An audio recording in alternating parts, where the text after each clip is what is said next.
Hi, this is Greg. Today I want to have a look at the Wirecast USB mixer and how it allocates different audio inputs to channels on that mixer and how that interacts with a MIDI controller.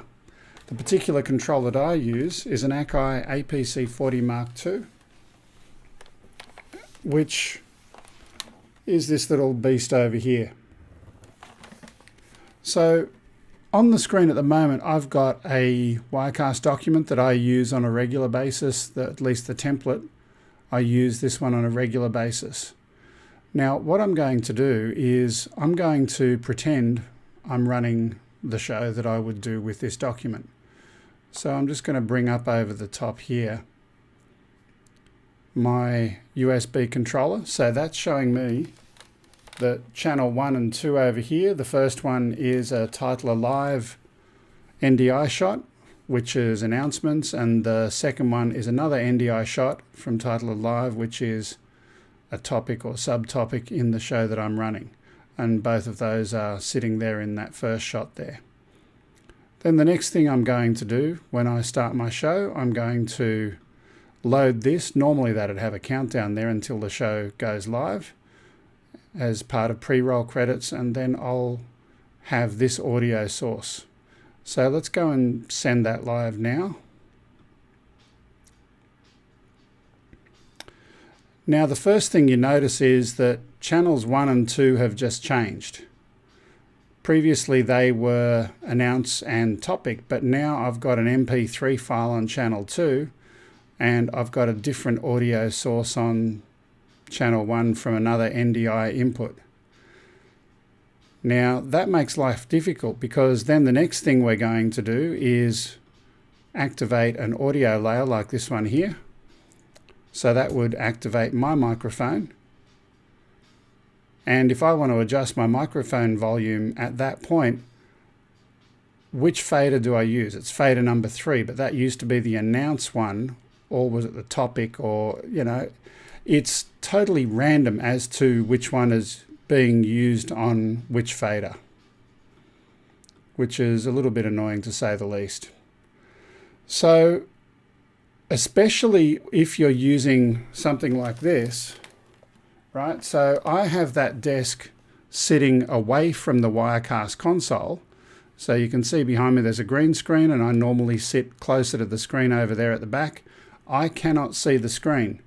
So if I try and update any audio live during a broadcast, I have no chance on earth of knowing what it is that I need to do. So this is basically useless, right? So there is a simple fix. There's a couple of different strategies. Firstly, you could have something that says, hey, we're going to persist and keep our audio inputs sticky. So once it gets onto a particular fader, it will stay there, unless there is no other channel available, and then you could potentially reallocate. So when we first start up this show, we had these two. They can be on faders 1 and 2. Why bother moving them? There's no reason at all to move them. Then when something else comes in, put that on the next couple of faders. At least that way they don't move. An alternative to that is when you're configuring your inputs, why not have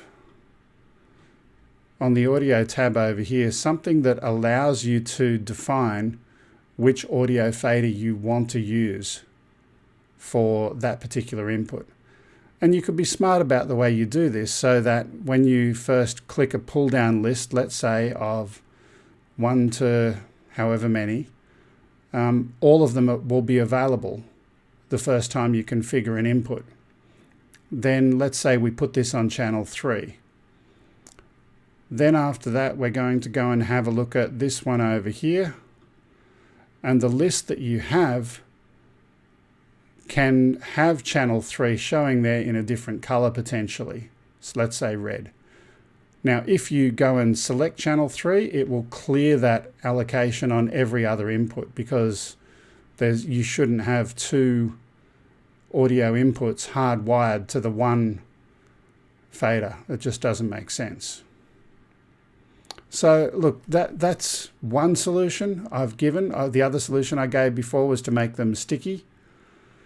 The main thing that you do not want to have is them randomly moving, like winning lotto. If I'm trying to control my show, and you've got more chances of winning lotto than knowing which fader to use to update the audio during a show.